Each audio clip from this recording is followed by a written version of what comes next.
On an energy drink or coffee or anything? I had coffee. Okay. I was really addicted to caffeine before. And then once I had pregnancies and postpartum, I weaned myself off of caffeine. So now my tolerance level's so low that if I overdo it, I get such bad anxiety. Yeah. Like, really. And it's just caffeine related. I wonder if Lydia would get like that. I mean, if anything, it's a good, like... It's a huge detox. Yeah, like, getting pregnant is like a good...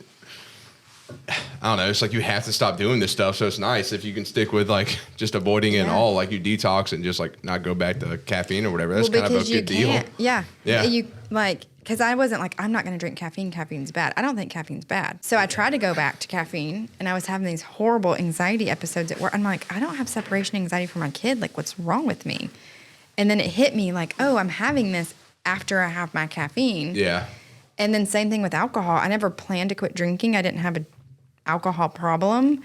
I would have a couple drinks maybe a week. So you don't drink at all now? I don't drink at all now. But I would get this eye rash really bad.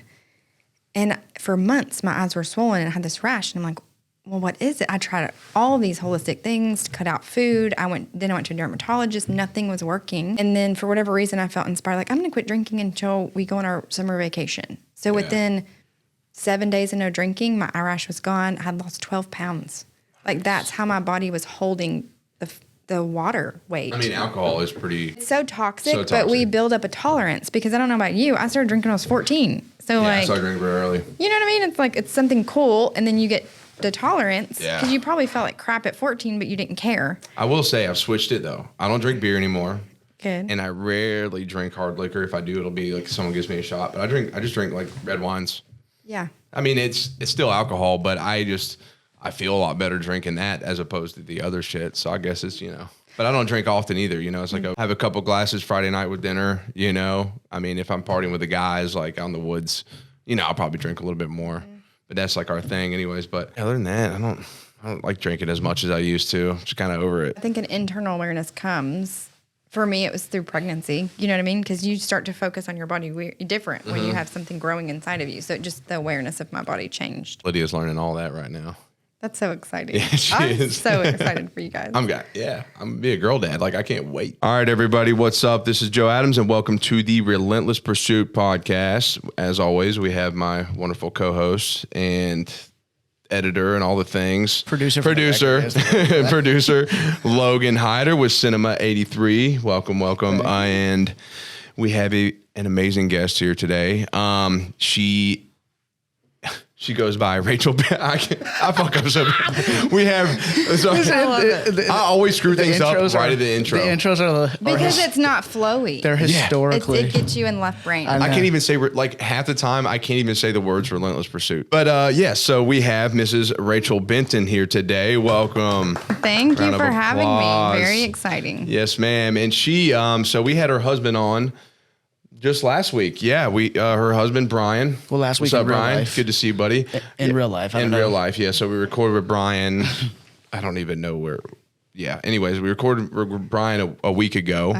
And and I've met his wife, met Rachel quite some time, like, I don't know, about a year ago. Yeah. A little over a year. And great conversation. I thought you'd be very valuable to have on here, and Brian agrees. So we want to get you in here and, Yeah, I'm excited to hear your episode with Brian. It's always fun because, I hear him speaking to me or speaking to me with, maybe with other people, but certain topics. So it's really fun for me to hear him like as a fly on the wall. You know what I mean? Because it's different. Yeah. And it's really fun. Yeah. I get that. Yeah. And because it's funny you say that because Lydia listens to all like my podcast, and I think it's kind of cool. One, it means a lot that she shows interest and she listens to everything, and she'll kind of critique things, but really she just loves them all, and she likes hearing it. So it's your voice probably. I was just telling my friend Jen this because I was like, I got to find Brian. Like, I wonder when he's going to post it because there's something about Brian's voice. Yeah.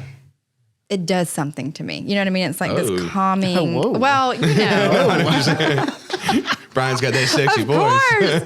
Well, I don't know. It's like a soul level. But it's like calming. it's deep to you. Yeah. Yeah, it doesn't annoy me. It doesn't like Damn it, I'm Joe, will very. you just stop it for one freaking second. intrigued. Just get your mind out of the I way. know, right? I mean, we did have 2 kids back to back for a reason. So I'm sure he did that too. That's so An funny. emergency vasectomy. I'm like, Jesus, don't make me have any more of these children. Right?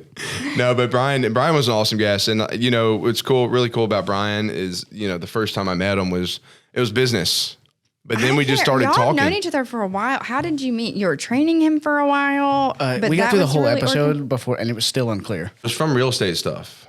Oh. Yeah, because somebody through the barbershop connected me, like Landon or somebody there connected me with somebody there was somebody that worked with Brian at the time.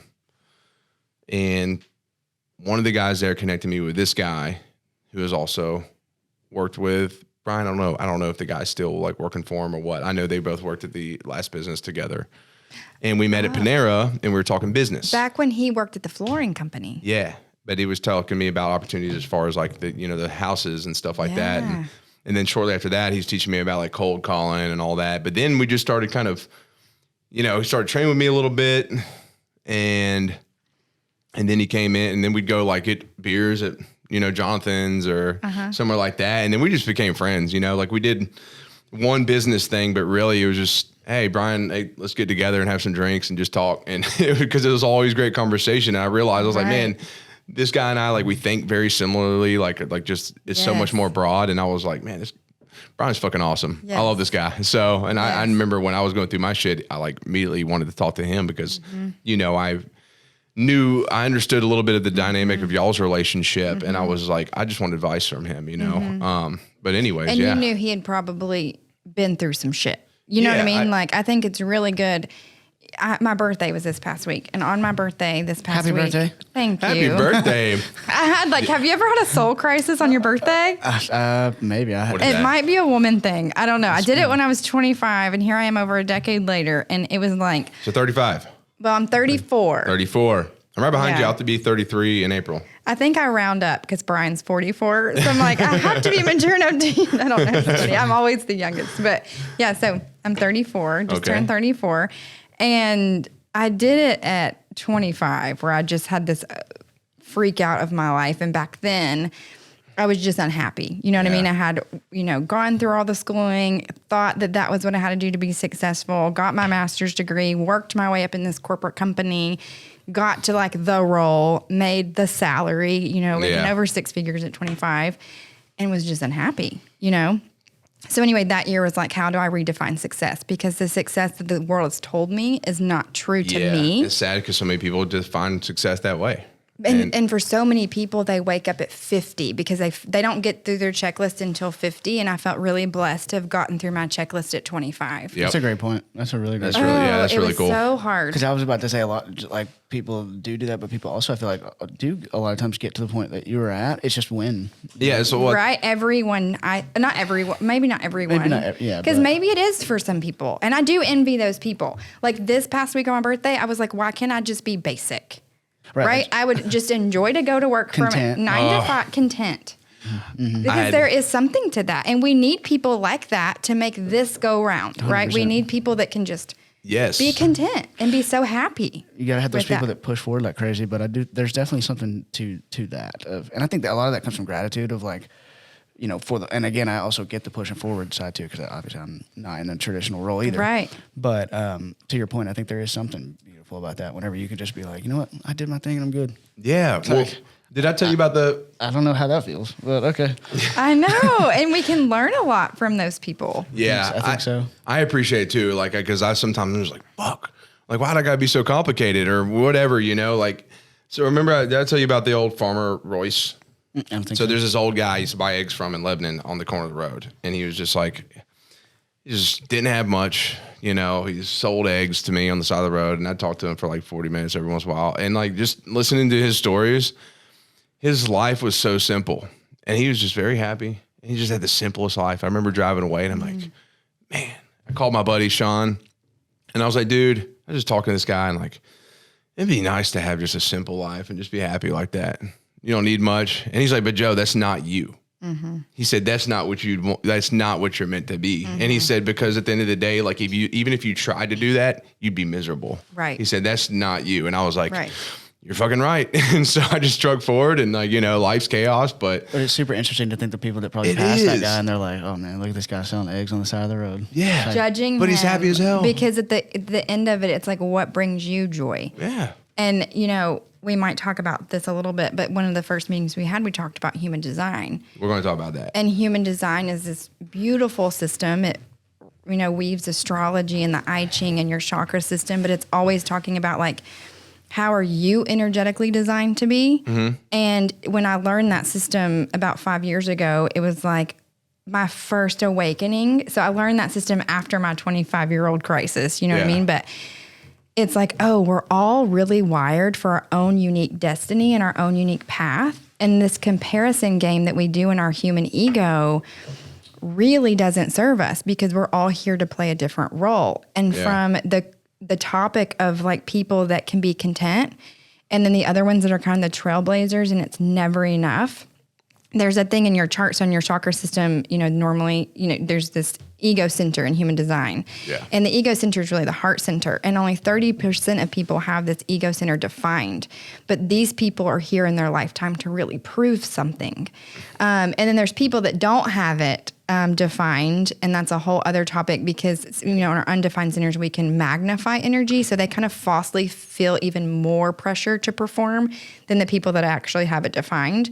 But like in my life, I have mine defined. I want to say you have yours defined too, if I remember. I have to look back at your chart. I think we talked about that before. Yeah.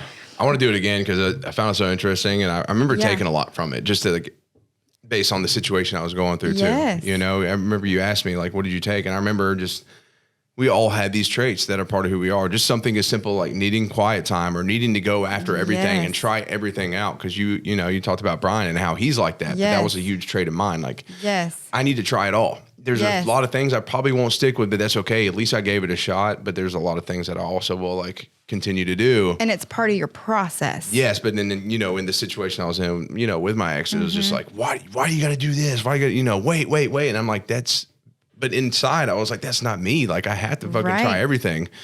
And you just made that so much clearer, and then moving forward with Lydia, she gets it. Yeah. And I had brought this up. I was like, we all have these things within us, like human design. I said, that are part of who we are. And we just accept that about that person, but we understand it. And it's almost like the human design system gives your left brain language. So the logic side of your brain language to accept your energy. Okay. Because our brain always wants a story. It always needs, like, think about when you feel an extreme emotion. We're always like, why am I sad? What's wrong with me? And if you can't find a story, you feel crazy. Yeah. When really, emotion's just trapped energy in the body and it needs to release. The brain doesn't really need a story. A lot of times you just need to fill it out. You just got to fill it out, right? But until we learn that, we want a story and the brain just needs a story. So human design gives the brain a story about how your energy works. And what I see from clients sitting in front of me is like, it's huge release and shame. Yeah. It's huge release. And like, it gives them this permission slip to be who they were created to be. And when they realize that, like, and you've seen Brian's journey. Yeah. And like when you probably came around when he was first learning human design, as I was learning, I was kind of teaching it and practicing it within the household. Yeah. And like it took us from, being 9 to 5 W-2 employees, which people probably would have called us successful back then, to being able to run, like we run side by side. And it's not because we're doing the same thing. It's because we honor each other's path. And like, for you, I'm going to take my rings off because they keep banging the table. Okay. But for you, it's like you and Brian both need to do a lot of things and be touching a lot of things at one time. Mm-hmm. That's part of your fulfillment. That's part of your design. For me, my energy is very specifically focused and I've got energy ebbs and flows. So I have times where I'm in deep rest and it would be classified as unproductive. But if I'm not resting, I won't have my energy works in more like a hurricane. So it's like I have these deep rest cycles and then boom, I do more than one person can do in a year. And it's like, holy shit, how did she do that? But if I didn't honor my rest cycles, which I can still find myself shaming myself for needing the nap, for not doing the to-do, you know what I mean? Because we're highly conditioned. But if I honor it, I can look back and be like, oh my God, I'm so glad. It's almost like I'm collecting all of the energy in order to burst it out. And so now that Brian understands my energy, because for me, we never like kept each other from doing what we were meant to be doing. It just wasn't authentic. So he would come to me and be like, oh yeah, now I'm gonna start this business. I'm gonna do this. And then my words were like, oh my God, that's awesome. Inside, I'm like, oh my God, how is he gonna do it? I'd worry about him dying, literally. I'd be like, oh my God, like, how is he going to do this? But now I understand that he's not wired like me.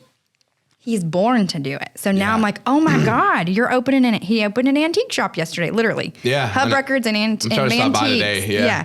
And I'm like, oh my God, that's amazing. And I'm really excited because I know he needs that. Yeah. He needs this awesome outlet of creativity along with all of the other amazing things that he does. Before, I'd be like, oh, I would be probably going to a healer trying to get energy work. What is he doing? I would have verbally supported him, because I have trauma from my past and my mother not supporting my father. So I would have supported him, but it wouldn't have been authentic because the universe knows energy. Yeah. You know what I mean?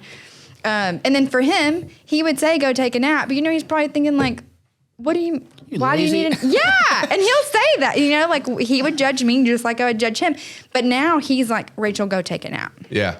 Last weekend, the Christmas tree can wait. Get your nap, girl. Please go take a nap. And I'm like, thank you. Yeah. Because we each need each other to remind. He will start Y'all just stuff. like a good fucking team, too. Mm-hmm. It's just like, I don't know.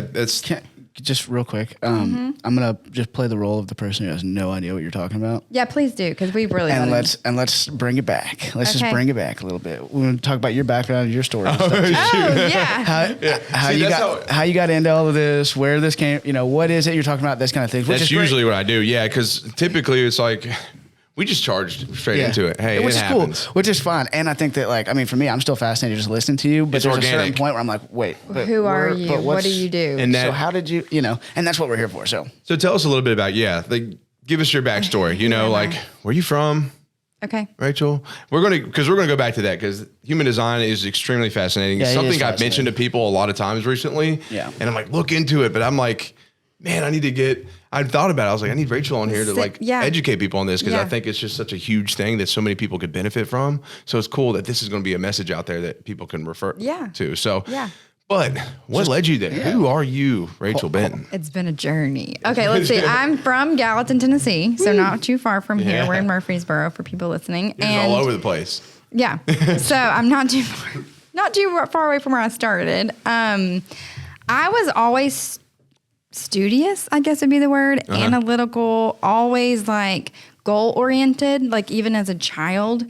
I would set goals. Like I remember my sister was really athletic and I was not, but I was going to do all the sports so I could have more trophies than her. And I even was strategic and my grandmother would take me to yard sales and I'd buy trophies. Nice. Isn't that hilarious? And she was like, you're not even a cheerleader. And I'm like, but I have a trophy. Yeah, that's so like, I did more than you. Like, that's funny. Just because you weren't smart enough to figure out how to get free, penny trophies over here. on a random Saturday morning, she's like, I gotta go get trophies, play Nanny. Tennis. How did you even, look, I'm that good. I just walked up on the thing. I had a shelf, so many trophies. I should ask my mom. Just the most random stuff you've ever heard of. I didn't do any of it. Masters division, 45 and up. Isn't that hilarious? But so I've always been this achiever, right? Even I don't know, I guess indirectly achieving because I was just gonna win. You know what I mean? That's cool. And so that's kind of how my journey started. I mean, I had this little rebellious stage, in there somewhere, but I just did the checklist. It's like, okay, to be successful. And my family didn't come from money, right? So my parents worked really hard, factory jobs. My dad had a company he's an electrician. So he had his factory job and his side job. And they just worked very, very, very hard. And there was 3 of us girls. My parents got together when my mom got pregnant. So 20, 21, they were younger, Then 3 girls. And we always had everything we needed and wanted because of credit card debt. And then when I was in middle school, I watched my parents lose everything because of credit cards. So, you got to think that generation, there wasn't a lot of education around credit because it just came out, right? So I don't fault my parents at all or play the blame game. I actually have a lot of sympathy for them because there was a lack of education. Yeah. But as a child, 7th grade, middle school is a lot of identity development. So then all of a sudden, I didn't have the Abercrombie jeans anymore. There was no credit card. We lost our house and we lost our cars. And it was just, I watched my parents have to start over. And that was probably the trauma that made me. I think our trauma makes us, and we can choose for our trauma to crush us, or we can choose for it to be the stage we stand on to help other people. Yep. So back in 7th grade, I'm like, that will not be me. I always bring this tattoo up, amor fati. You know that phrase? No. The love of one's fate. Because everything's good or necessary. Nothing's bad. Absolutely. And it's just like a constant reminder. Even if I have a day that something fucking goes crazy, or maybe my tire blows or something, I'm like, hey, this was necessary. I just got chills. Yeah. So. Because it's so true. And if you really believe that in your core, it gets you through the valleys. Even the worst of traumas. And there's stuff I've talked about that I haven't really put out here, but it's just that was part of my journey. And I'm grateful for it in some fashion, And when you're in it, you have to have those reminders because you don't remember sometimes, or you need someone to say, hey, you're going to use this. Because even if the trauma is really horrific and you're like, how is this going to be used? You will be the voice leading the other person out. You know what I mean? Even though, because some of those evil things just don't go away. Of course. And who knows why, but you can be the person on the other side to be that lighthouse to help other people. And back in 7th grade, I didn't know I'd be a lighthouse for other people with financial trauma. I just didn't want to do and go through what my parents had to go through. And I didn't want my future children to have to do that either. So then it kind of set me on this trajectory of learning everything about money that I could. And I got a job as soon as I could at 15, and always just had a hustle. I mean, I was collecting pennies of my sisters. We'd roll change back in the day, And so I would collect their pennies because they didn't want their pennies. They didn't see value in them, but I would roll it and have hundreds of dollars. I bought my first trampoline from rolled pennies when my neighbor was moving. I was just always finding a way to make money, So that was how you were naturally, and because of watching what your parents went through. Yes. So it was I was meant to be on this journey of figuring it out. You know what I mean? It was this real intrinsic and extrinsic mix of and anybody that might be listening might know about life path numbers. And my life path number is an 8, and it's all about money, which is very interesting. I found out later in life. See, I don't know about life path numbers. Let me teach you. Okay, please do. It's my playground. It's what I do for fun. So, there's 2 parts of me. I have this money part of me and this woohoo, holistic side, to me. But the holistic side came because when you're only focused in the physical world, you'll wake up and feel dead one day. Yeah. Because we are energetic beings. We do have a soul. It doesn't have to be tied to a certain religion, right? But my dad is an electrician. So I was raised with a mom who was very into the Christian church, really in the dogma. And it came from generations of the dogma, right? And I do hold respect for people in the church. I'm not saying that it's wrong to be that way, because I do believe that each soul, as long as that person feels good with what is speaking to them, that's what's for them, So my mom, that's for her and part of her family. But what was really interesting about my parents was my mom got pregnant by my dad in a really rebellious time. So my dad is this soulful hippie. His family lineage is Native American. So there's a lot of the traditional, the house was filled with sage and incense and the heart chant cry that the Native Americans do, and the drumming and the that's pretty cool homeopathy. You know what I mean? So I had this amazing diversity in the home. And as a child, it scared me because my mom would have us pray for my dad's soul. I thought my dad was going to burn in hell, and I would cry for him. You know what I mean? It's really that's rough. Religious trauma, you know, is really deep for me because that's my mom. Religious trauma. I've never heard that. It's before. Deep. I've never heard that before, but I think I feel you on that. Yeah. Well, to connect with what you're saying about that, I talked to Lydia about this because she's Christian and I'm pagan. I was like, you understand that our daughter has an advantage in this world. Oh, it's amazing. Because she's going to be brought up with such a different mindset as opposed to everybody else. It's this way. It's black or white. She's going to see it gray, and she's going to see it's going to expand her mind and creativity and just and her heart. I think it's going to be so good for her, and I think it's going to be a beautiful thing. And I think it's actually a very rather just being one way, I think it really is going to be fucking cool to see. It's amazing because it's like, how could my dad be bad because I love him? Yeah. And I feel his love. He's a great person. Exactly. His heart is good. You know what I mean? So I'm like if someone's evil and what they believe in is evil and they truly believe in is evil, then they're probably doing some evil shit. right. So how are you going to condemn somebody and tell them they're evil and what they believe in is evil when their life is centered around goodness and they're just a good, really genuine person? Good person. Yeah. That's, so as a child, when you're learning dogma, but you have so my mom, like, really fear-based religion, but that's what her family lineage needed. I think we mentioned before he came on the podcast, we were talking kind of about genetics, and in my family, depression, even like schizophrenia, like back in the lineage. And so when people have paranoia, you need rules and regulations to make your brain feel safe. Makes sense. So that family lineage, and things just start to get passed down. So like, and this is my perception, right? If I went and interviewed my great-great-grandfather, he might not have the same language or perception, but this is my perception over analyzing it through the years. So it's like, I found like peace that my mom is still in that dogma, and that's what feels home to her. Yeah. And I no longer I used to feel sad for her because I'm like, oh my God, she's in so much fear. And she can carry so much, like a fear-based religion. But now I just have this heart for her of like, that's just what she needs. But my dad taught us the way he described God is he calls him, he's an electrician. So he explains it in the form of electricity.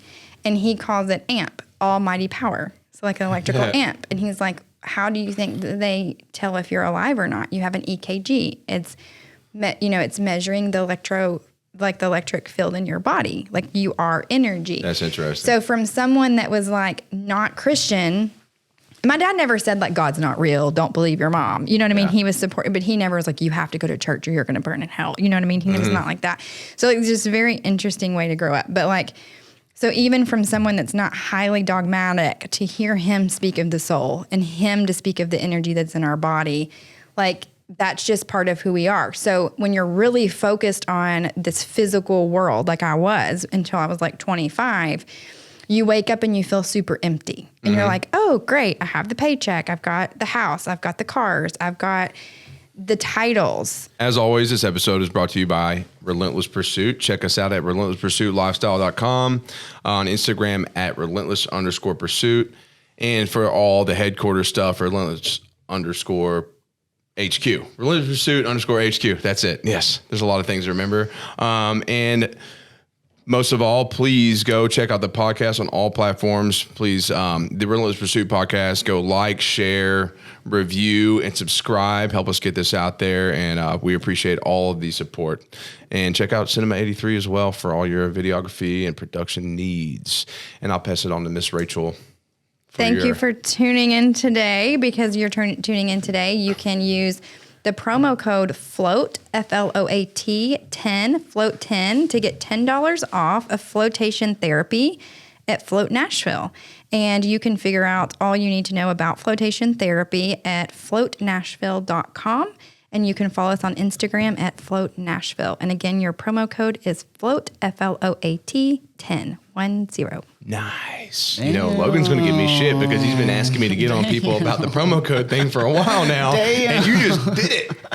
Yes. Let's go. And that was well done. All right. I need to get on top of it, Logan. I know. My buddy, so I was talking to my buddy last night, and he reached out to me, and he's doing the ayahuasca thing, and he's just always had this kind of intuition to sense when someone in his life is just kind of feeling it. And he just messaged me, and he was like, hey, just out of the blue, because I was like stressed out yesterday.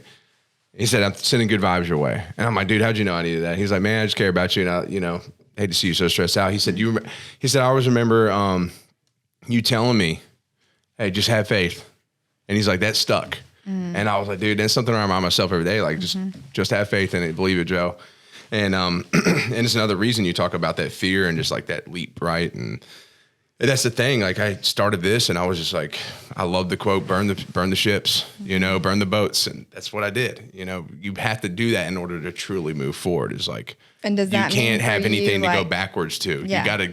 You gotta burn the ships because you're at shore. Yeah. Now you're on this new land and there's nothing for you to float back to town, back to your homeland. Like you got to move forward across this land. And that's just kind of the mentality. I'm doing a shirt like that in January because it's just so relevant.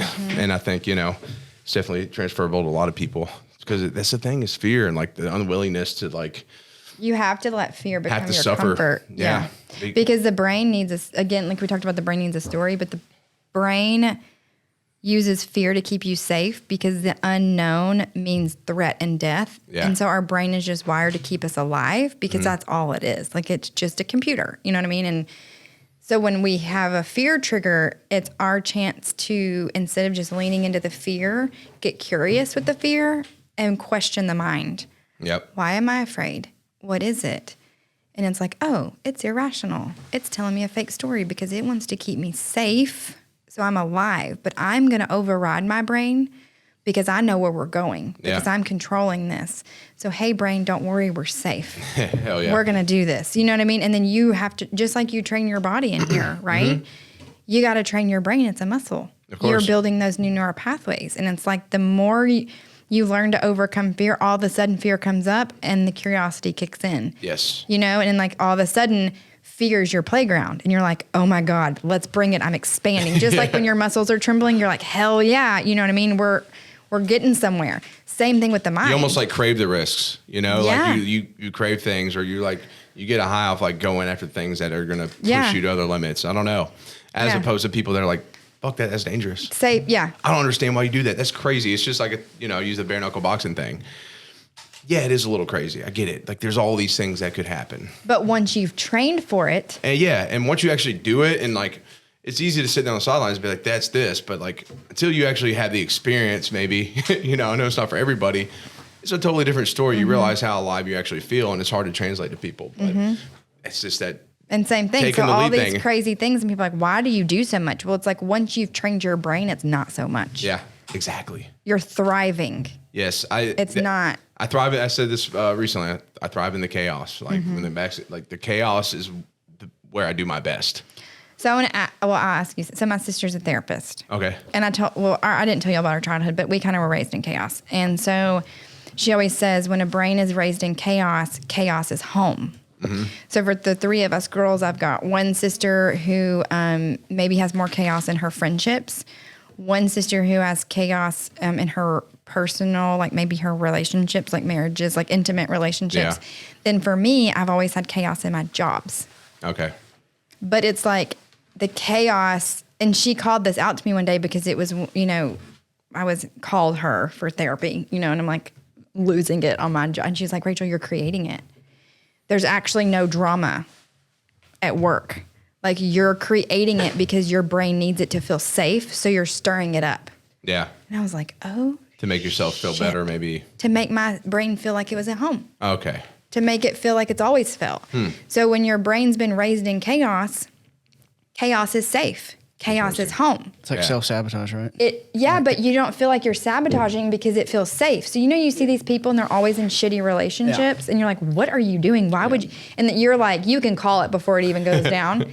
Well, that person, if you actually think about, like, ask them questions about their childhood, they were raised in chaos.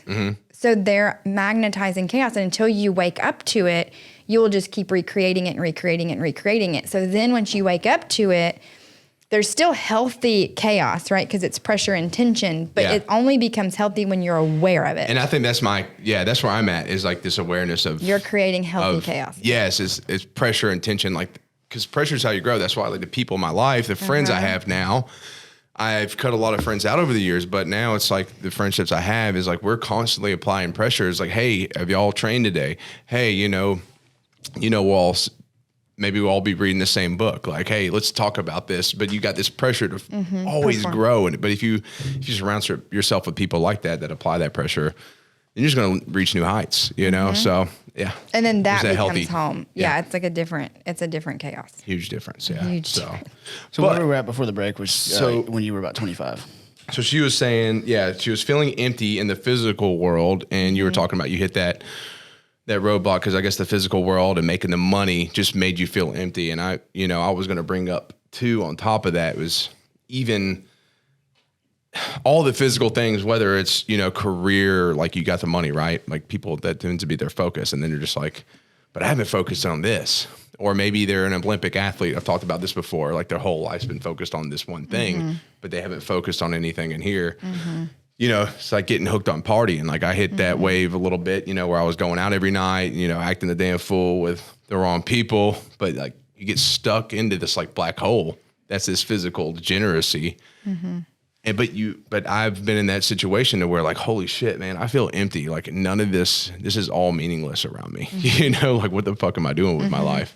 But then it forces you, if you have the willpower to like knock that in the face and really work on the stuff that matters. So I don't know. I just something I kind of related to because I get that physical world.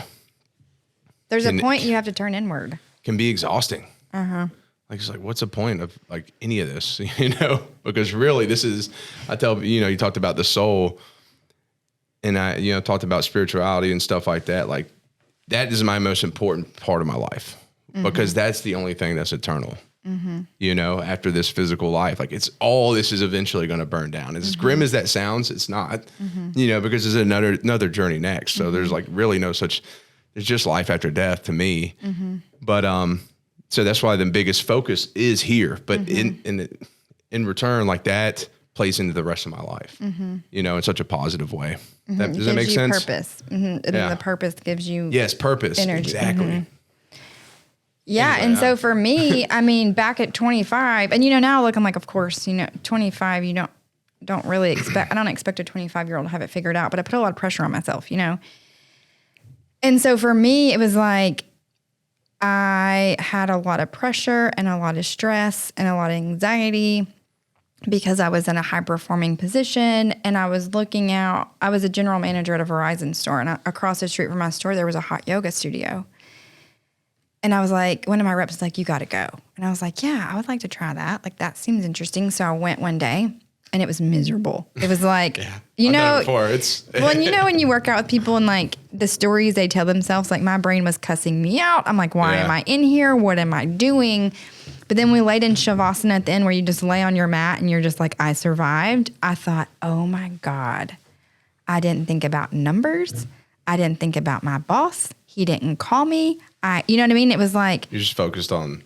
I was surviving. Yeah. But hey, my my brain loved chaos. I'm gonna bring it. So then the next Monday I went back, and then all of a sudden my reps are like, you got to, hey, make sure you leave. Like it's your yoga day, go to yoga. And so hot yoga started as this practice of like just going in and wearing myself out, because when your brain is so before we train our brain, it's just chaos, right? It's years of pressure and tension and stress, and it's just like jumbled up. Yeah. And it's chaotic. And so for me, I needed a chaotic, like a lot of people that come work out with you probably love the intensity, because if you can work the physical body out to the intensity that the brain is functioning at, like it's a release. Oh right? yeah. And intensity is big for me because I like to show people what they're capable of, because you'll be taught in school and like certifications, like these very dumbed down, like easy pathways. And of course, you got to account for safety and shit like that. But at the end of the day, like I really push people, and at first they're like, what the hell? But then they love it. Like they look forward to like the sessions, and I hear them talking about it, man, like think about where we were a few months ago. Like, holy shit. And that's really cool.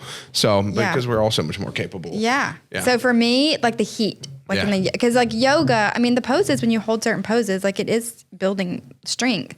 But for me, it was like just surviving the heat. And so all of a sudden my body over time was like, got the poses down.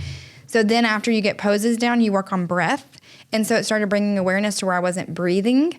Because it's strenuous. And so you're trying to breathe through these different poses. I've done it before, and I was like, holy shit. Well, and there's like now looking back and knowing what I know about the nervous system, it was teaching me how to breathe into my belly, which was telling my brain I was safe so then I could function under stress.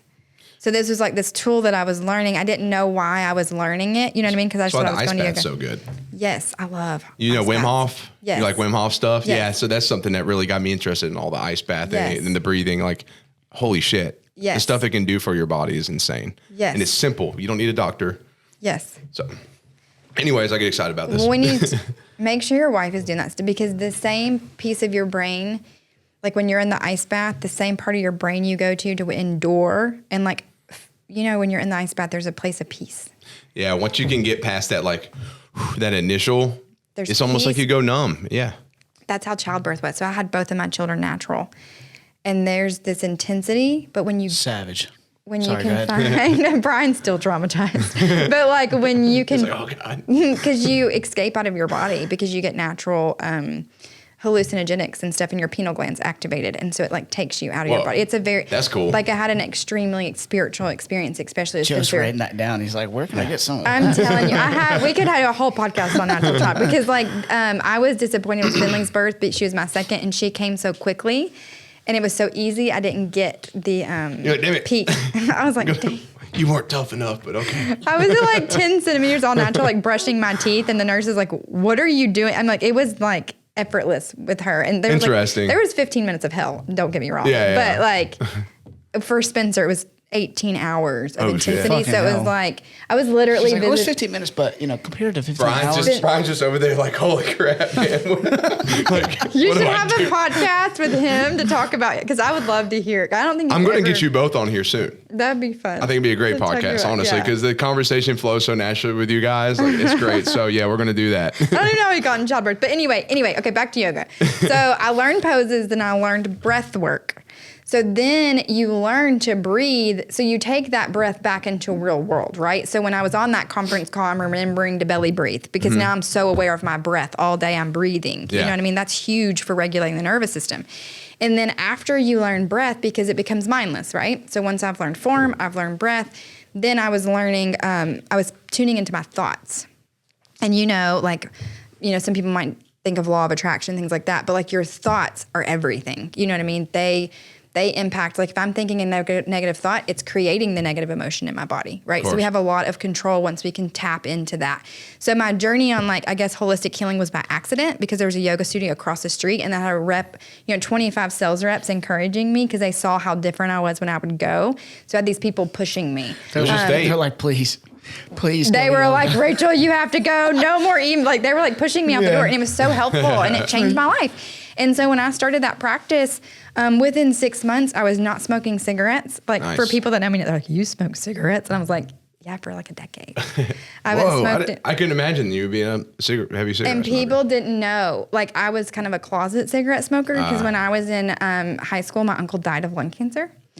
So I was very, I felt awful for it, but I was addicted because, I told you I started drinking when I was 14. When I started smoking then too. So then it was just to be cool. But then you get addicted to the nicotine and it's game over. You know what I mean? And it's like, oh, that was really, but I would spend an hour breathing in yoga and then I would light my cigarette because I smoked in my car.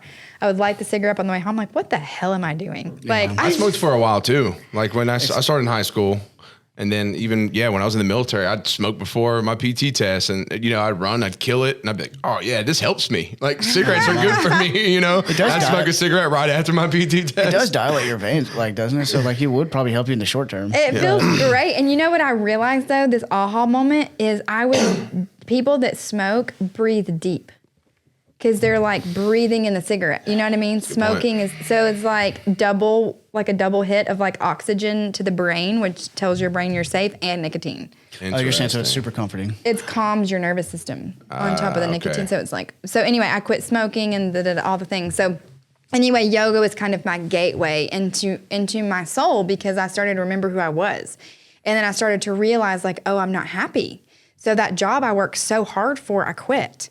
And I quit because I had a job interview with Brian, my now husband. Uh-oh. And Actually, so- now that you say that, I remember him telling that in the story and being Yeah. like, Brian. If it wouldn't have been for that yoga studio and me committing to my practice, I would not have realized the thoughts. And then I wouldn't have been able to have the guts to say, okay, this career that I've worked so hard for, I'm going to walk away from the stability. Like I had a really great benefits. I had a really great salary. You know what I mean? Like, Yeah. And I was at that point like the breadwinner. So I had, had to keep up a certain amount in order, like most Americans, to afford your great life. You got to work, So it was a leap of faith, you know, to switch jobs. And then, of course, that's where I met Pull your Brian. mic out. Oh, yeah. We're back up a little. Yeah. Okay. Thank you. So that's when I met Brian, who's now my husband. And then slowly it evolved from yoga, and childbirth changes you. Like, I think even chemically becoming a mom, it changes you. It brings out a part of you that you don't know you exist when you become a parent, because your heart is like outside of your body. Yeah. And so it's like a love. And so becoming a mom changed me. And then right after Spencer kind of into Finley, that all happened so close, is when human design found me.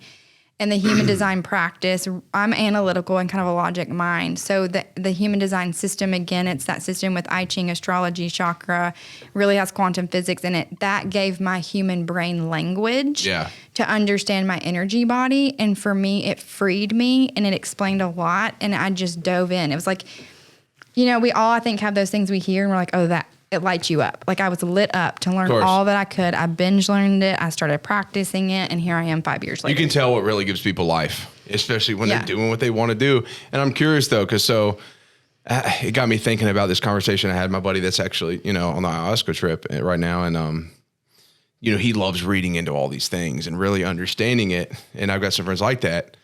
I really appreciate it, So, for example, all that you do. Does Brian read into it like you do, or does he just learn from you because he learns from busy me? And see, that's what I was telling Jesse. I was like, we learn from each other. Exactly. That's what Jesse and I have a friendship like that where when I am very interested in all the stuff he talks about that are very connected with what you're saying, but like my focus is just in all these places, and it doesn't make anybody's focus better. But like I'm focused on these things. And I learn from you, but then you learn from me in a whole different kind of way. But I think, obviously it goes down to human design and our signs. And I think, that's like what we are. Well, and I think in our relationship, the one thing that Brian and I have with each other is really deep respect for each other. So like, and I think I mentioned this before, like there's something with his voice, but like when he speaks, I listen.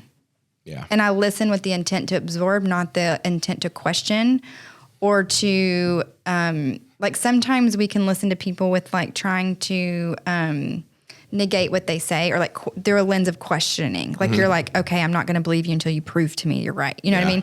But I just really respect him so I can absorb it. And it is interesting because, Brian fell in love with me because I am very business minded and I'm a beast when it comes to sales and business and things like that. And that's not like, I don't mean that in a egoic way. Like we just really thrived in that business setting with each other. And so when I became a mother and he started seeing all of the feminine energy come out of me, that was a shift. Like this woman who carries like, when you think about energy, there's the masculine energy that's that more dominant energy. It's that more physical realm energy. Yeah. And then when we talk about feminine energy, it's that soft, motherly, yin energy. It's very focused inward. Yeah. Maybe have inward and then focus outward. And I think the goal for everyone is to kind of learn how to tap into both. And it's like a pendulum. Like sometimes we're highly masculine, sometimes we're highly feminine. We're not always just a perfect balance, but it's like knowing when or what. You know what I mean? So he met me when I was highly masculine, and he loves he loved that I was dominant. That's one of the reasons I loved him, because I didn't have to be small in order for him to love me. I could be all of me, and he could handle it. You know? So for him to, I guess he found the respect for me in that masculine realm. Of course. So he was curious enough when I started kind of awakening to different modalities to be like, that's interesting. Yeah. And don't get me wrong, like we joke a lot of, he has a very sarcastic approach to it, but he really does apply it. We joke all the time about things. But he believes the truth of it. Of course. Yeah. And I'm sure like you being pregnant and, having your children and stuff like that, I think he just found this whole new attraction to you possibly, like, cause he saw that whole other side, that motherly thing. I don't know. I think it's just, Lydia, she gets in her head cause she, she's like, oh, I look this way. I feel this way. Like she's worried that I'm going to think differently of her, or like maybe the attraction will change. Right. And I'm like, you're just a whole different kind of beautiful to me now. Like, I think it's what you're doing. And like, for us is such a beautiful thing. Like I could never think anything else. So I don't know. I think it's just kind of just a totally different thing. Yeah, and it's hard for a woman. Yeah. Like, because especially the first pregnancy, because you're losing everything that you were. And like, think about right now, if all of a sudden your body was morphing and you had no control and you had no idea how, and you were like, well, what if you didn't know you could get that body back that you have right now? Yeah. You know what I mean? Because we have an attachment to our bodies we don't realize we have. So when they Especially start if you work changing, for it, you know? Yeah. And when they start changing, it's terrifying. And when I had my second baby, it was easier because I knew what my body would do post baby. Do you know what I mean? That Like makes sense. I knew there was already a security and safety of like, oh, I'll be fine. You know what I mean? I know what's going to happen. But that first child is like, we talk about the space of fear. Like there's a vulnerability. I try to remind her of that, you know. I'm like, hey, babe, you know, it's part of it. It's part of this journey, but you'll get back, you know. But I can only say so much, but she's still got to go through it. You know what I'm saying? So it probably helps, but not the most. She just still got to experience it and then learn from it like you did. You know, I mean, it doesn't help. I'm doing a photo shoot in March and she's due in May. So I'm going to be all like shredded and stuff because I do the book cover stuff. And she's like, oh, great. You're going to be, and I'm like, hey, you suggested I do this shoot in March. So you kind of, you know, if anything, we'll just crush it together. Want two unhealthy people. She doesn't want you unhealthy. You know what I mean? Like I told her, she needs you at your best. So guys will gain that sympathy weight or they'll just use it as an excuse to start eating like crap. And I said, well, what does that say about me if I'm not even pregnant and I'm gaining all this weight because you are? All that says to me is that I'm being lazy, to be honest. In my mind, I'm like, that's just, it tells me I have a lack of discipline. Well, like, and you know about your brain, right? Yeah, you're producing a child. Like me, I still got to like run my business and uphold my image and do these things. So if I like if I pull back on that, then that's one, it's going to suck the life out of me because that's something that fulfills me a lot. But two, it just doesn't, I don't know, it makes me a shitty example. There's seasons for everything. And I think I would tell her is like, you know, if she can breastfeed, it's amazing. You burn 500 calories every day just making milk.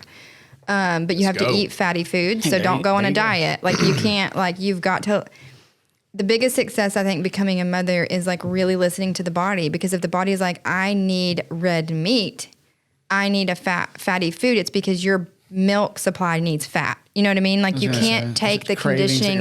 Yes, you have to honor the cravings. Yeah, she said yesterday, she texted me, I was in here, she's like, I need McDonald's. Like she never has McDonald's. I'm like, all right. You know, like, enjoy. That's funny. But I mean, there's something to it, and just knowing that like you'll get to a point, and because when you're exhausted and you're all the things, like don't try to be your, you know, and it's hard for overachievers. Yeah. To be in a season of exhaustion and quote unquote physical weakness. Imagine, like if I was pregnant, I mean, shit.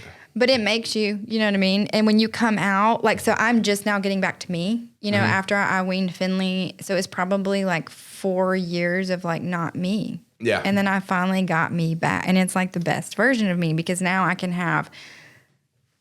I've went to both extremes, you know, on the masculine and the feminine scale. And so now I can have this like beautiful mixture. You know what I mean? And I feel comfortable with both spectrums of it. You grew through it all. That's amazing. Yeah. And I don't know, like, you know, when I met Brian, I think we skipped over all of this, but like, I'm really, you know, back to the money piece. Like I had a passion about money and like figuring it out. And I had a mentor in high school. It was actually my first father-in-law was a huge mentor to me on how to teach me about money. And so at the time of 17, you know, he was helping me learn to budget. He was teaching me back then about Dave Ramsey and things like that. So like, luckily I had this mentor come in and teach me and father me in a way that my parents couldn't because they didn't have that education. Yeah. And he really helped set me up for success in the financial realm. But I've taken that passion and I interweave it into what I do now. So, now, you know, back a few years ago, it was like just helping people learn that their money could make them money so they could have financial freedom and time freedom, but still have money. And as I've learned about in my journey with healing trauma and learning about, you know, kind of your trauma responses and things like that, I now have created more of a curriculum around money. So I do teach human design. But I also still am passionate with people, teaching them financial freedom, but I take them through kind of their lineage. And I'm like, let's stop because a lot of times with money, there's an ego that comes, and a shame that comes that keep people from saying like, I don't know about this because they're like, I had someone tell me we're raising capital and she's like, you know, it's really funny, but I need to call my son. I know that I'm 50 and he's only whatever, but I just trust him more. And I'm like, I don't think you're crazy because when were you taught about money? our school systems don't teach about money. You know what I mean? We don't get formal education around money, yet all of these people hold this shame. So I feel like I have a passion about releasing shame for people and like helping get them educated so then they can release shame. Yeah. And get educated. So like we said earlier, that trauma becomes their platform and not the thing that crushes them, helping them reframe, of course, those experiences. But we're all taught that, like, I think it's that conditioning thing. Like, that's why people had that shame. They're afraid to talk about it because you're supposed to be financially stable. Like, there's this idea that everybody's supposed to have it together, right? Especially by a certain point. Problem is, like, okay, maybe financially some people are just crushing it, like, at a certain point, right? Early on. But we never have it. None of us ever have it together, all of it, so. No, and there's like, with you in this business, it's like if you felt like you had to come to the table together, right? Mm-hmm. And you're like, this is amazing. This has been so, because it is, right? There's a side of everything. And I don't know about what's going on. I'm just giving an example. Yeah. But there's a side that's really amazing. But there's also always going to be trials. And there's always going to be things coming up. There's always going to be fear. There's always going to be stress. And if we don't bring that to the table, then the person that's in our tribe or the person that's sitting in, across from us at the podcast, like they can't give us their resources to solution because they don't know our problem. Oh, yeah. And I'm very open about it. It's not easy. It's not easy at all doing your thing like this, and, there's, because it is a huge risk, because you start taking on some debt and things like that. And you got to like fill the spaces with the people. And then, you had this plan and it doesn't come to fruition when you expect it to. So then you got to, float it for, you got to keep busting your ass for months on end because your plan was supposed to go through like, months before. And it's just, it gets chaotic as hell. But, it's like I said, you keep the faith and you just keep charging forward and you reach out to mentors, people like you or people that had this knowledge and you seek out help because a lot of times people are more than happy to help you. People are happy to help because that's so I told you my birthday was this past week and I had a night of the soul where I was like, so at 25, I'm like, what is success? At 34, I was like, what is wealth? What is financial freedom? Like, is this facade? Is this smoke and mirrors? What the hell? And it was, for me, it was because, in real estate right now, the game is changing. Mm-hmm. The economy is changing. And you just constantly, as you're building a business and you're an entrepreneur, anytime you're out doing something, you don't marry a game, you marry the pivot. You know what I mean? And it's like you are successful when you know that active and passive learning is your number one job and that your success is in the pivot. So it's not like we can't marry the idea of what we think something should be. We have to just know that when the, I don't know in boxing, like when the side punch, uppercut, I don't know, but when the punch comes, how are you going to move? Right? It's all in the move, right? So, like, I know that it's all in the move, but when you have been I've been moving and I'm worn out. It's a good analogy, There's too many pivots. There's always punches coming. Yes. Like, you're not just going to walk through this life in any business and expect, like, not to get hit. Like, someone's going to be throwing, like, somebody's going to be throwing a fist at you at some point, and more often than not. But can I ask you this when you're boxing? Because I've never been a boxer. I had a cousin that was one. He was a wrestler. But, like, okay, when you're in the ring and you're having to move because it's all in the move, do you hear the voice of your coach? I think it's how important is that? Something that it takes time. Because, like with the bare knuckle stuff, like we'll have like a corner man, obviously. And the first couple of times for me, it's just like I tune that out. Like because you're like, you're too amped up. It's one of the things you learn is to calm down to be able to listen to your coach. But a big part of that is confidence too. Like the less confident you are because you haven't been in the ring as much, you're like more tuned in, like your breathing's harder. Like I have a bad habit of holding my breath. Even driving down the road, I'll take a turn and I'll be like, I hold my breath a lot. And in fighting, it's the worst because you're moving around and if you hold your breath, that shit drains your energy fast. So it's just like building the confidence one. And after you do that, I think that's when you really start to listen and like do a little bit better. Cause I know my last fight I was breathing a lot better, so I was able to just, we went 5 rounds and you're talking bare knuckle or you're throwing each other and stuff like that. But I also remember hearing my boy Heath in the background, like, hey, hit him right off the bat. Like as soon as, just the things he was telling me, I could hear him and I'd apply that to the fight and, won it. So the coaching and I don't do bare knuckle. I do traditional boxing, I guess you would call it compared to that. It's just boxing. But compared to that, it's like traditional. also apologizes to the audience. My camera's been off for a while, so sorry you can't see me while I'm talking. You're just looking at them, looking at me. But I'll try to make it quick. Yeah, it's very important to listen to your coaches, and that's one of the first things whenever you calm down, basically when you're able to, is that you do. And it's interesting, too, because, like, I'll listen to the other person's coach also. Yeah. Because they'll tell them what to throw. They'll say 1, 2. And so as soon as I hear him say that, I'm like, all right. Yeah. Like, I knew that was coming. But you're not going to do that right off the bat. No, when you first get get in the ring, like you're winging it mostly. Yeah. You were taught this stuff, but you're not going to do a lot of it. But the point being is that they're on the side and they will literally, once you get some kind of IQ about it, about anything really, but once you get some kind of IQ about it, you say, okay, he's leaving the body open. So the coach will go, go up top, go down to the body. And if you just listen to them, a lot of times if you do it as soon as they say it, it's almost like, it's like a video game. Like you're just being controlled by them. Yeah, it's pretty wild. And the shot will land. You're like, I didn't even know I could do that. It's like, well, because in boxing too, it's numbers.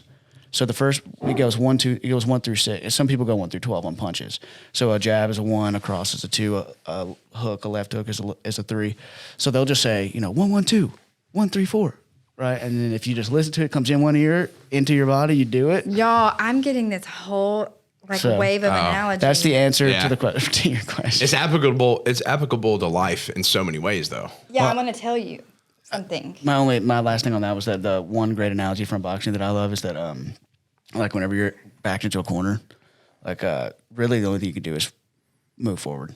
Yeah. You actually don't have a choice. You can't, like, once you get to that point, if you go to the left, you're going to get knocked out because that gives them an open shot. If you go to the right, you're going to get knocked out. So you have to move. You have to move forward. You have no choice. Or you lose. I mean, in boxing, you just lose, man. They'll just knock you out. But in life, it's like, that's what a coach would coach you to do. If you get backed up like that, at some point, you have to stop going this way, and you got to go this way regardless. So, yeah, lots of analogies in boxing. Yeah, I was curious about what you were saying. Well, thinking to go along with that, and then presenting. Okay, so I had this thing on my birthday, and it was like it's around a refinance for this property. I'm creating a retreat center, so that's a whole other fun thing we can talk about. But there's some struggle in lending because everything's changing, and it's a really unique property. Yeah. So on my birthday, I got a call that wasn't good, and it sent me into this like spiral. Okay, where I thought like the whole thing just felt like it was collapsing on me. And I was like, okay, I need to regulate my nervous system. I'm going to go float. I have to go float because it sent me on this, like, I think it was because my birthday, I have me reflecting on what led me up to here. You know what I mean? So in flotation therapy, the goal of flotation therapy is sensory deprivation. Okay. And so when we are in full sensory deprivation, the tank, and I'll explain it really quick. Tank's 10 inches of water, 1,000 pounds of Epsom salt. Epsom salt makes you buoyant, makes you float. Epsom salt also is really high in magnesium, so your body starts to absorb that magnesium in like 15 minutes, helps your mind relax, helps your body relax.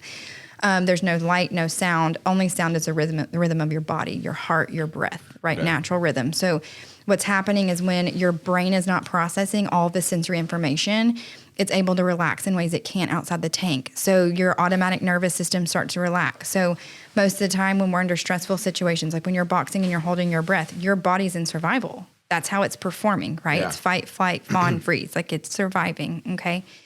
Then your left side logic starts to relax, so your thinking brain, and right side creativity ramps up, and you kind of get in this dreamy state. For me, it's a very highly intuitive state. I get a lot of intuitive knowing and nudges when I'm in the tank. It can be really grounding. It can take people's meditation experiences to the next level because when we're meditating, we're trying to get our brain into more of a theta brainwave dominance. In this altered state in the tank, like these different parts of your brains relax and, right side ramps up, but you get into theta brainwave dominance in the tank. And theta brainwave is this very slow, rhythmic, healing brainwave. So on my birthday, I floated. And then the float tank, because I was wanting an easy button. Have you ever been in life and you just want an easy button? Yeah.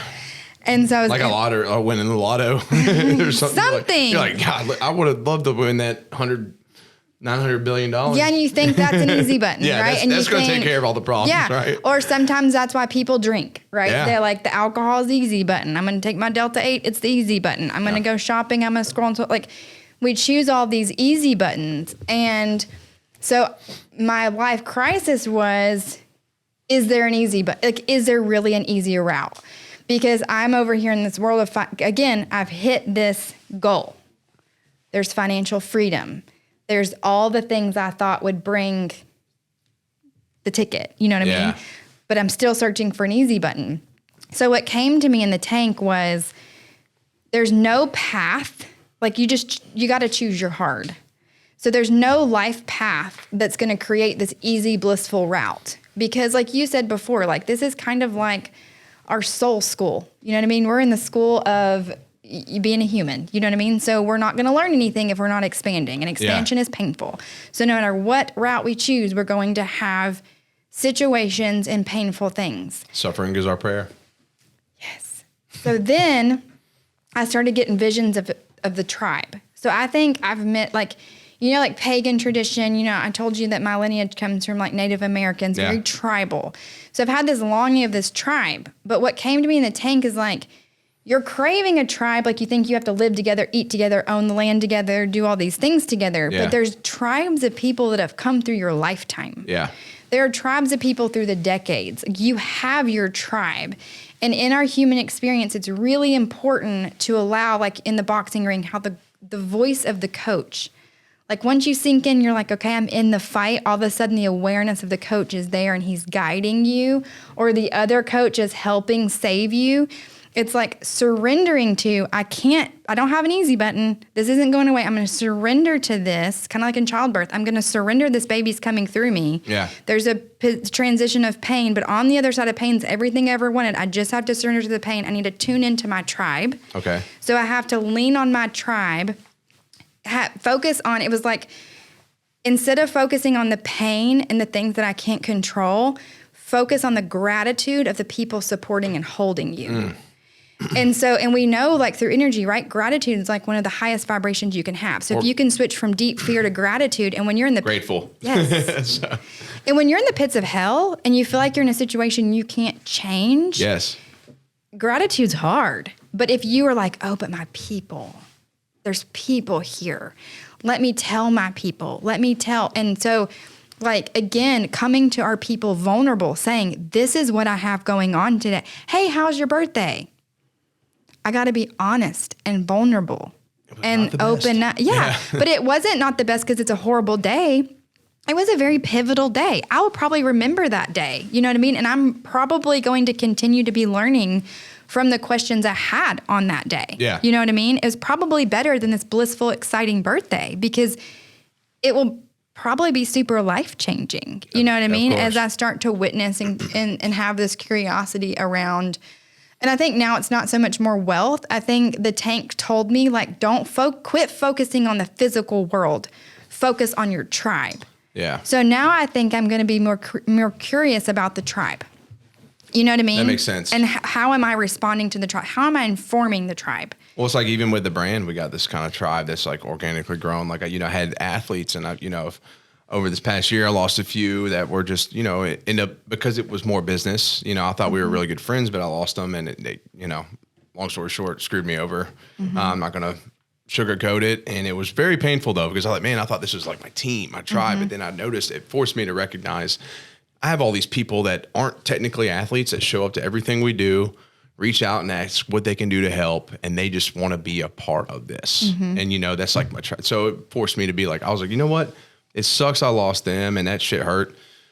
But man, I'm so grateful for these people that just want to be a part of it. They don't expect anything from you and they're just there for you, you know? And then, but that kind of bleeds out, you start recognizing those people all throughout your life too. Yeah. And you're like, I got really and like cool when things show up, people show up, and I'm like, and I think too, like the people that aren't, there was a podcast I was listening to. It's like rejection is a form of protection and redirection. Yeah.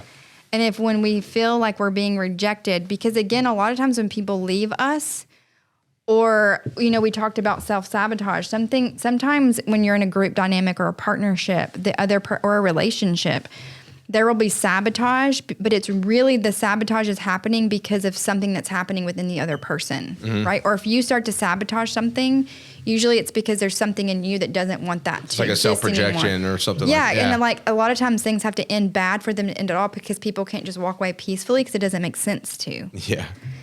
The brain needs to make sense of it. But it's like if we can realize that like sometimes relationships are very seasonal. You know what I mean? Like we had a partnership with the estate.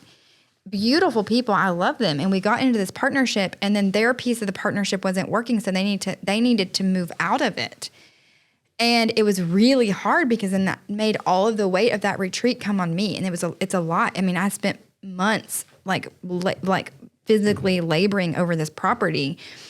But I had to hold gratitude that they ever came in the beginning, because if it wasn't for their energetic support, I would have never said yes to that property. Yeah. And I believe that property is a really huge part of my purpose, yeah. you know? And so there was a part of me that was really hurt, because it was almost like a kid on the playground. This person didn't want to play with me anymore. Yeah. But I had to remember, like, I had to quiet my ego and be like, that's enough, because they really have a lot going on. You know what I mean? Like, let's not make an egoic story. Has things come around? I still, like, we can sit with each other and have like heart-centered conversations. I think there's a lot of tension still around that property for me. So I'm not at peace with that property yet. I will be hopefully in 10 days. Yeah. Because the refinance is going to happen. So for me, you know, I've got, for me, a lot of my work is around money. So I've got that money trauma from my childhood. So a lot of triggers, I call them trauma triggers, but a lot of my trauma triggers where my nervous system gets really dysregulated is around money. So this is a huge, like, this property was a huge commitment, a huge expense. It's also has a huge upside, and I think it'll be a really big blessing. But I'm in this shaky ground, so I don't think I feel super solid to be really vulnerable. Feels uneasy. So because I'm uneasy, it's not that our relationship's uneasy. I am uneasy. Does that make sense?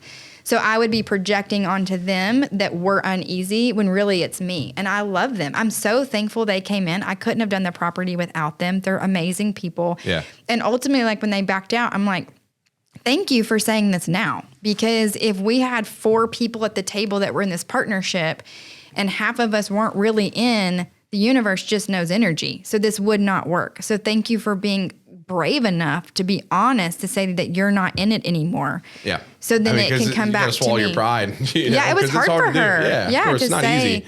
No. So like, it's still quote unquote awkward. I mean, I just saw her Sunday and hugged her, and it was amazing. But like, our friendship's not vibey. You know what I mean? It's not like we're not calling each other every day anymore. But I think when I think of her, I want the best for her, and vice versa. And then I think, but it's just because so she's probably picking up on my energy being off, but it's just because I'm still under pressure. You know, with that topic. It's interesting you say this, because you talk about friendships going through seasons, and I brought up Jesse a lot today, but Jesse and I had a falling out at the beginning of the year. Mm-hmm. And I was going through what I was going through, so I was just like, all right, well, fuck you. Like, don't talk to me, because I'm already, the weight of the world's on me right now. I don't even know how to handle that. And so we kind of we didn't talk for a while, you know? And then slowly things just kind of like started happening. Like, we'd communicate a little bit.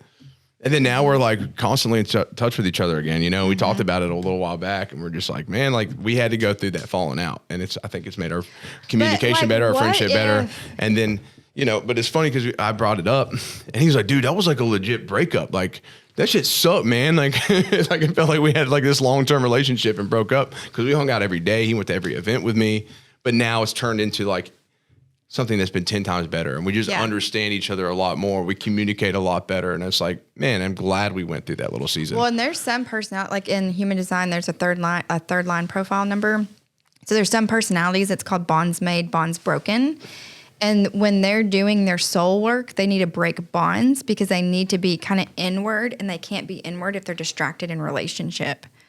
So like, if we could just start reframing it as a part of the human experience, I don't think our brain would need these dramatic stories. We could just be like, hey, I need space. Brian Hermit, he has a second line. And so he'll just be like, I'll joke, I'm like, oh, you're a hermit. But he could go away, and I'm not like, oh my God, what's wrong? I need to go fix him. Is it something I said? It's like, no, I understand. He just needs to be away. That's why I love hunting. Like, I go hunting because I get to go do this thing for, you know, get up at 3 a.m. and then I'm not getting home till like noon, but I get that time and just peace and quiet, disconnection. And I like to get away. And it's nothing against anybody else, but it's just like mine. Right. That moment's for me. You need it. It has nothing to do. It's so important. Yeah. Like, even if I don't get a deer, like half the time I don't. Guess what? The whole experience to me is like so fulfilling just because of that. So I get that. I'm right there. I think you brought that up on my chart too, that you said I needed that. Yeah. Yeah. Because he and I shared a few different things. Yeah. So that's interesting. It's cool though. Yeah, it's really cool. I just wanted to ask, first of all, we're about an hour and 25 minutes. Okay. So I do got to pee real quick. go ahead. Okay. Yeah. Yeah, go ahead. I can, well, it doesn't really matter if you want to. Yeah, I was going to okay. ask you, so Yeah. just because you are so financially literate, and I'm not afraid to say that I'm not. Mm-hmm.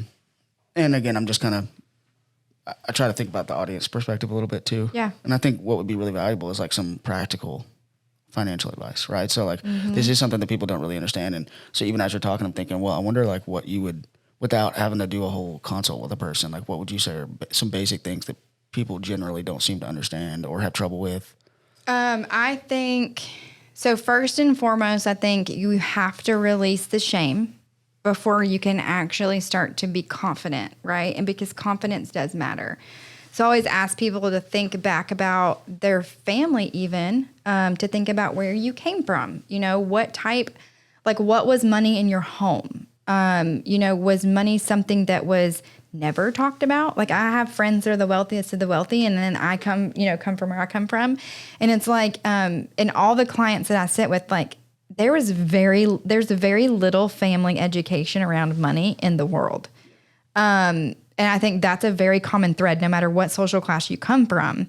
And then there's also a huge common thread from public school to private school to homeschool, that financial literacy is not taught at all. It's a very tribally passed down thing, right? That's one of the main things I feel like that a lot of people experience when they get out of school. Like it seems like a very common, I mean, you just said school, so obviously, but I mean, it seems like a very common comment that people make that's like, well, and even at the time whenever you're in school, you think like, why do I need to know algebra 4 when I don't even know how to write a check? Right. And then like you think that at the time, but then as you become an adult, you're like, wow, we really don't know But shit about no shit. one teaches you. We're talking about Yeah. money, and like the advice that I would give someone, just like random at basic advice. And so it's like, So yes, I agree. I guess that's my point is that a lot of people, especially I can only speak for my age group, feel that way. yeah, so I want people first and foremost to think about that. Like, okay, what was money like in my household? Was it fought about? Was it always lack? Was it always we can't afford this? Or it could be the opposite. Was it never talked about and there was always a fake sense of enough? Not a fake, there was always just enough. Because there's a gap of education from I never had anything, money was always fought about, to the gap of there was just always miraculously everything I ever wanted. Yeah. And you just feel like that. Like money just show up at the door. Yes. Yeah, So there's an issue on both sides of that, Yeah, right? I agree with that 100%. So it's like, okay, first let's think about our money in our like in our lifetime, right? In our childhood growing up. What was our relationship with money? And then I also like people to think about their social class. And there's a really interesting book. It's an easy, fast read, and it's called Crossing the Tracks for Love. I don't think there's another book named that. I can't remember the author. So, Crossing the Tracks for Love, it's got to be the only one. Yeah. And it's really about social classes, but it's really an easy read because each chapter is a different topic on life. And then it's like, this is what the lower class do. This is what middle class do. This is what upper class do.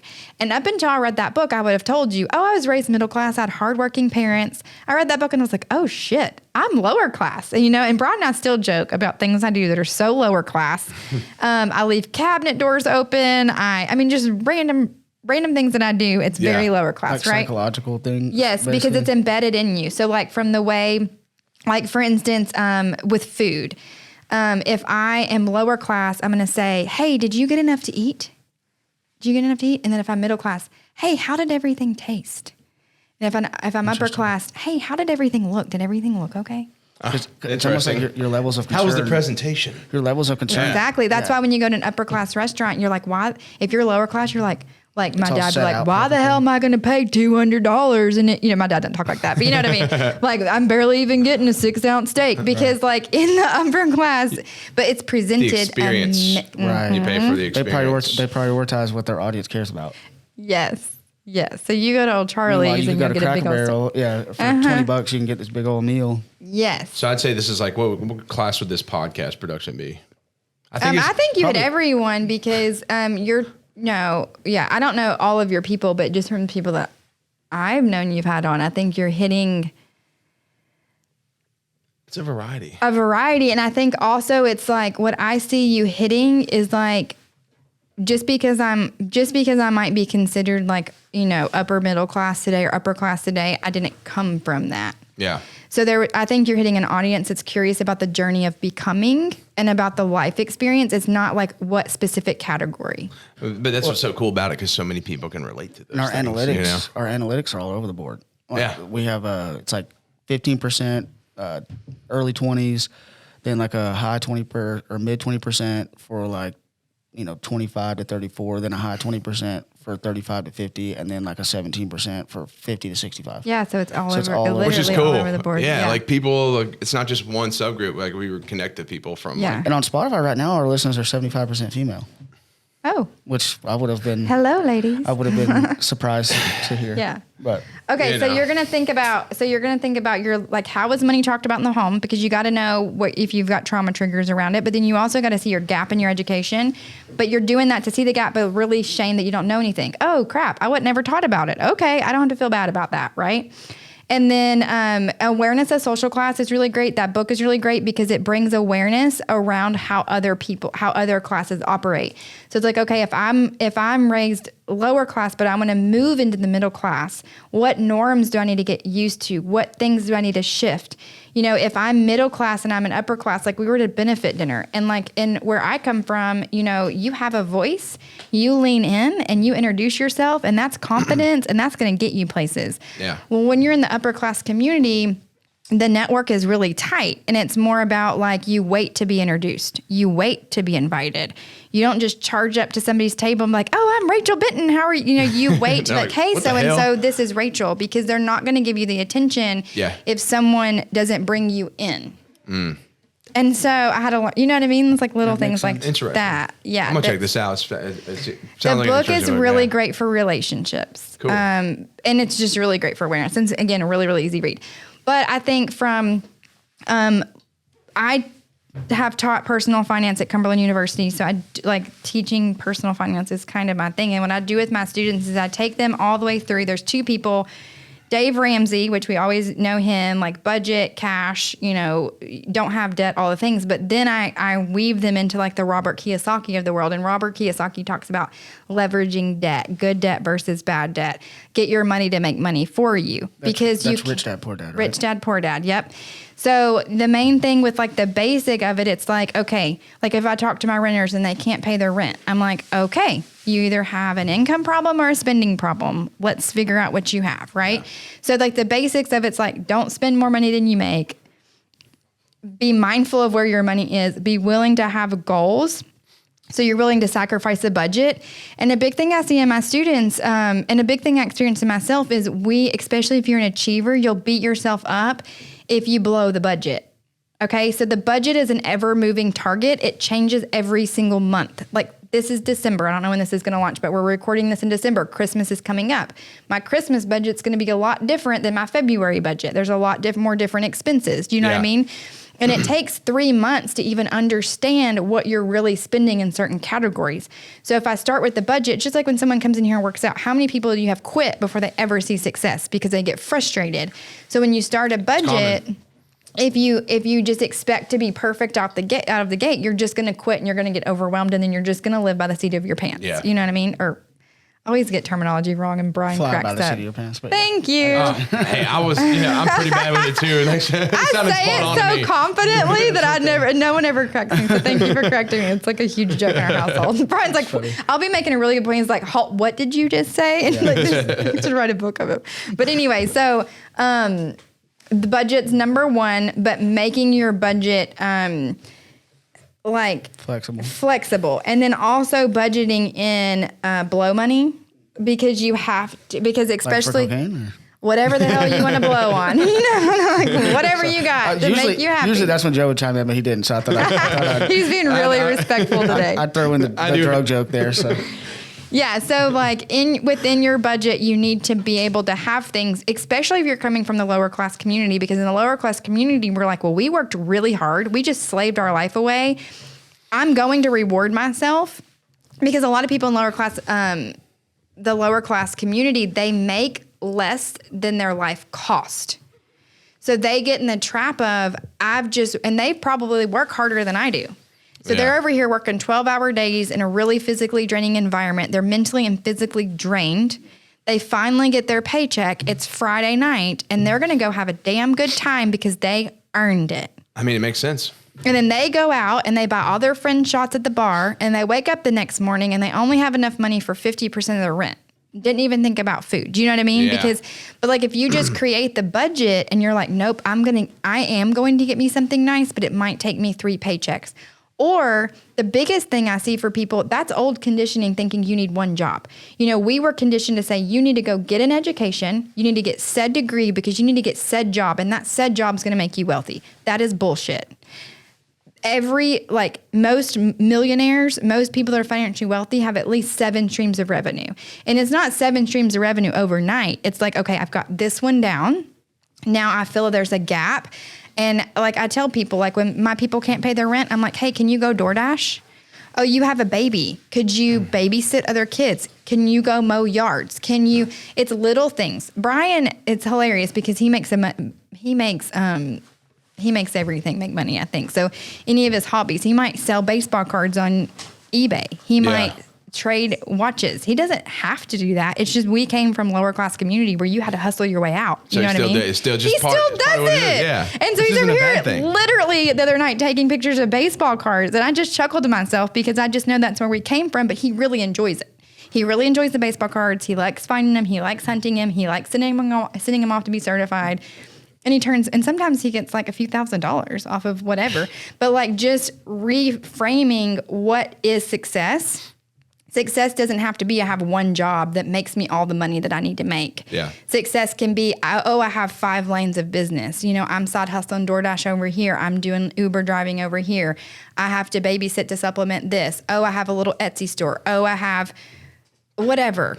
Whatever. I was telling Lydia, you know, having a kid, you know, and we're both like, she's in a kind of a career transition. You know, I'm getting my business growing. Mm-hmm. It's like financially, it's like whew, there's a lot to think about. And you know, of course, me, I'm just like, I'll do whatever I have to fucking do.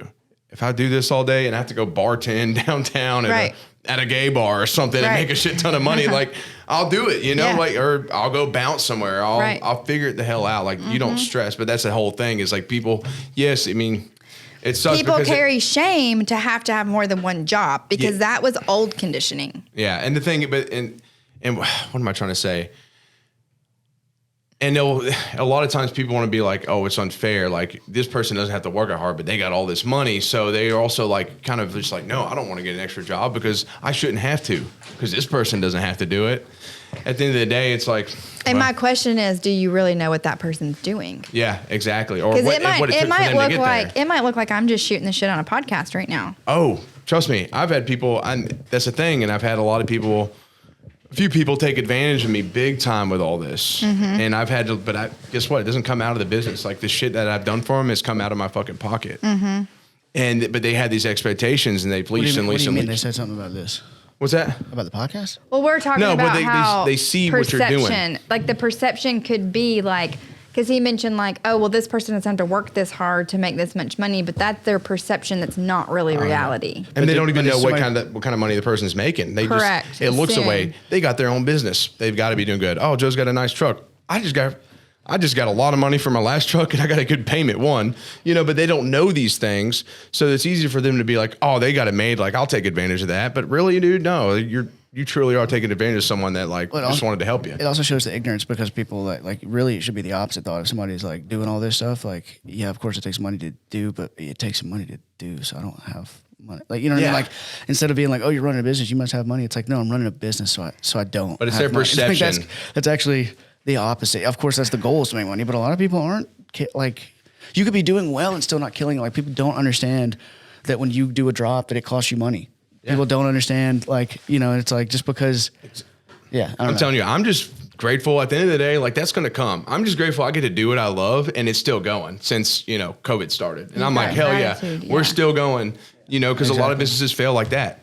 So that's what I really think about. I'm just grateful that I'm Exactly. here and I get to do what I love, and all that shit's going to fall into You're place. enjoying the journey. Right. Yeah. Well, and that's what I mean too. Is that's like the reward I'm getting right now is just being like rewarded for like doing something I love. Yeah. Like, this idea that I'm like rolling around in fucking money. It's like, Well, I don't think you think- understand what business is. Yeah, and I think in order to go from like I'm not financially stable to financially stable is you've got to learn how to make the game fun because the brain wants a reward. So it starts little of like we talked about. So it's like, okay, step 1, think about family lineage and trauma where you learned about where you learned about education. Step 2, the budget. How can I make my budget fun so that I want to do the budget and follow the budget? That's where like the blow money I think comes in. And also like, I mean, you think when you have a lot of money, maybe we don't have to budget, but we still budget. Like, so with Brian, like, I was wanting to learn the stock market before because, a lot of our investments, real estate, I had traditional 401k, but I'd never really played in the stock market. And this was a couple years ago. I spent a shit ton of money at Chick-fil-A, Starbucks, and Panera at this point because that was all around Cumberland where I was teaching. And so we made a game of the money that we don't spend that we can save from not eating out at those 3 places, we'll use as our stock market money. And then we'll play a game with each other. So like he wanted to day trade and I'm not a day trader. So long story short, he beat my ass in that like competition, but we made it fun. So it wasn't like I have to cut out Chick-fil-A, Starbucks, and Panera. It was, what am I going to do with that money that I'm cutting out and how can I make that fun? So I would rather because if I spent that Chick-fil-A money, that took money that I could go play in the stock market with.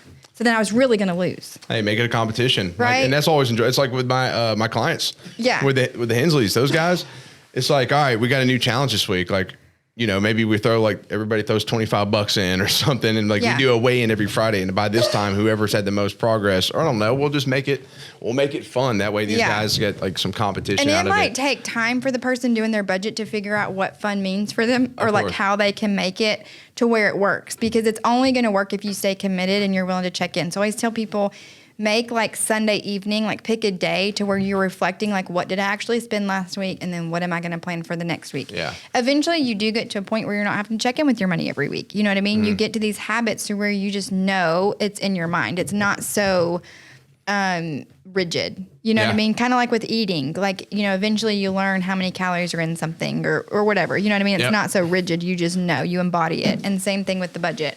So, but once you once you get your income down, once you're, making more than you're spending and you have the surplus, that's when it really can get fun. And that's where that next level of education comes in. And at that point, that's where people really need to learn about assets versus liabilities. Yeah. And even those words might shut some people down because they're like, what does that even mean? Some people don't even know what an asset is and what a liability is. And a liability is something that costs you money. An asset is something that makes you money.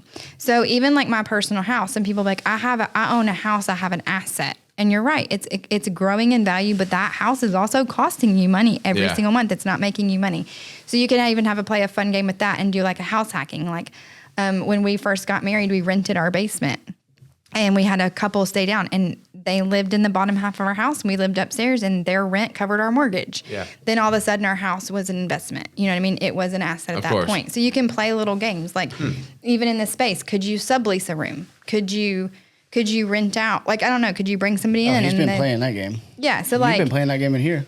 how What's can that? Oh yeah, trying to get finding spaces so other people that have podcasts, they can come rent your podcast studio. Ways to leverage things that you want and need that are classified as debt. How can I make that debt become an asset? Oh, it's like or bringing that the liability recovery become to the building. Having 2 massage therapists. Yeah. And, the recovery room, that's going to be an asset. Yes. You know what I'm saying? Yes, it's helping you cover the liability. Yeah, so you start when you can start to train your brain to be creative, flip. Yeah, and then so there's the book Rich Dad Poor Dad. I would recommend everybody read that. It's a really great audiobook. It feels like he's just talking to you and telling you stories. So if you hate to read, at least listen to it. And then the step 2 of that is he's got a game called Cash Flow, and it's like a investor's form of Monopoly. And even my college students loved it. I mean, my reviews for my class, when we got to that step, that just lit them up. And once it's teaching you on a board game, giving you the practice of investing and teaching you asset versus liability. And And for example, like in my house right now, my kitchen's the ugliest kitchen. I mean, we flip houses and make houses beautiful, but my kitchen's been ugly for 4 years and I've wanted to change it. But one day we were about to pull the plug and spend $7,000 on like amazing counters and just do it. And Brian's like, how would we feel if we drew that card in the cash flow game? And I'm like, oh shit, we'd be devastated. Like, we wouldn't want to spend that $7,000 in the game because you want to spend the $7,000 on an asset, not a liability. This kitchen's not an asset. Gotcha. So like, It's like a purposeful form of monopoly. It's like it's course. there for that education. So then it's like, you just start thinking differently and you start, and I don't know. And again, I have money trauma, right? So I can tend to be lean more towards like natural scarcity. So I'm trying to overcome allowing myself to splurge a little bit more and not have, I think this next year is probably me releasing some limiting beliefs around really nice things and allowing myself to enjoy, because once your money is making you money, then you should enjoy. Yeah. But for me, we've been on a hustle of like, my money's making me money, another asset. And I mean, Brian and I have only been together for 5 years. We own over 60 houses together. We have a few businesses. Like, we have a shit ton of assets. Yeah. I have a minivan that's paid off. Like, if you see me in person, you're like, she has a Target purse and she has a Chrysler minivan and she has an ugly kitchen. Like, no one would know wealth. Like, because we're not you know what I mean? It's like, I see memes that like rich people buy things and then wealthy people buy assets. And it's kind of true, but I want to stop that, because I also feel like once you've hit kind of like the Being content. Yeah, being content, but kind of like on the budget where you get your blow money. Oh, yeah. I think that once your money's making you money, you should also reward yourself. You know what I mean? And maybe I do, when my kids stop eating my car, I get that Mercedes SUV I wanted. And maybe I do, because at that point, my money's made me stuff. So it's almost like retraining your brain again, because I've trained my brain so hard that I only want to buy assets. Liabilities are liabilities. They're bad. But there gets to be a point where it's like, but wait, how about you enjoy? Yeah, enjoy What your shit. what you just busted your ass for. Exactly, yeah. In that case, I would think that the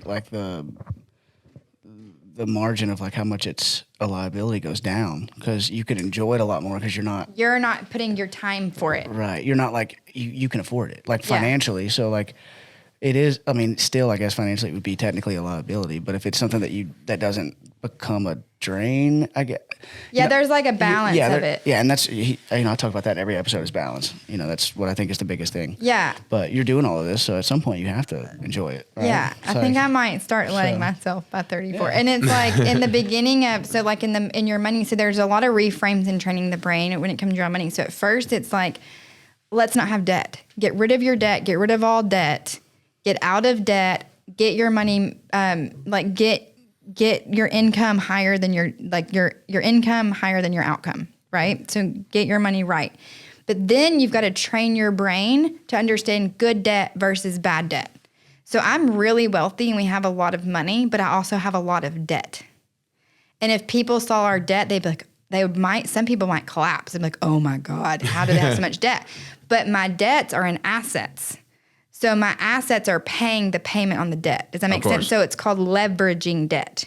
So I took a loan, but my loan's costing me, let's say, $2,000 a month, and this property's bringing in $3,500 a month. So there's there's cash flow is what we call it. Yeah. So right there, it's retraining the brain, good debt versus bad debt. Now I'm going to focus on asset versus liability.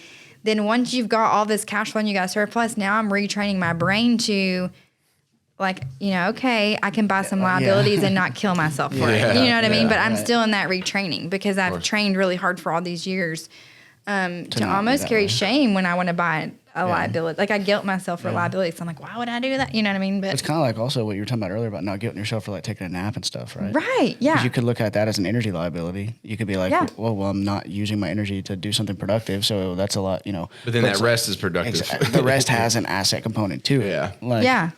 So I think like the journey in life is always about taking stock. And I was just we have a bookkeeper and he's having some physical stuff. Like he had a heart attack literally at 44 and almost died. And we were talking about the nervous system and stuff yesterday. And he's like, something about you and Brian that you guys do that I really want to implement in my life is like, you're literally every 3 months changing things. You're always like, our business literally, we can't keep some employees because they cannot change with us. Because I think we talked about earlier, it's all in the pivot. Yeah. It's not about learning the game and sticking to the game. It's all in the pivot. Yeah. And they just want to cruise in and settle. You cannot work for us if you're that way. We really break people. Yeah. Because we have, and you also can't work for us if you have a chaotic personal life, because our business is chaotic in the best of terms, because we're always moving. It's unpredictable. Yeah. Unpredictable in the good ways. So we can do that because our life is very calm. Our personal life is very calm. So we can have this unpredictability in our business life, and it doesn't break us. Okay. You know what I mean? Yeah, it makes a lot of sense. Yeah. So I think you can't have chaos everywhere. You know what I mean? So why was I saying that? Shit. No, you were just talking about how you change your business all the time. Yes. And you talked about your bookkeeper. Oh, yeah. So BT was like, you and Brian always are looking back and every 3 months pivoting and changing something. And a lot of people will do this in a few weeks when it's January and they're like, oh, what didn't work all year? But like, how about we do it every month? It's like almost too much of a sample. Yeah. Like I reset myself every month. I do it around the moons, because that's what I love. Of course. But like every month, it's like, what's not serving me? Where am I off? You know what I mean? Because you're not going to be 100% balanced every single day, every single month.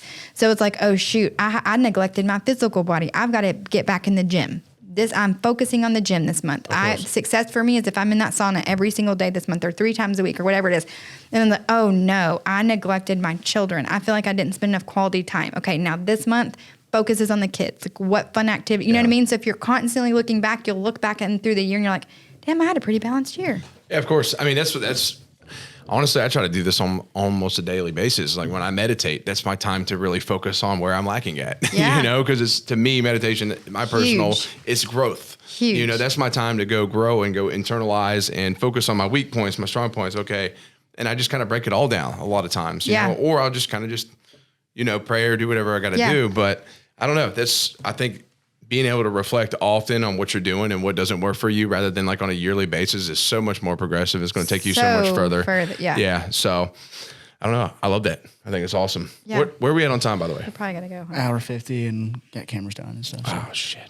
I need to wrap up. I wanted to touch more on the human design, but We could do a always good to leave specific. something.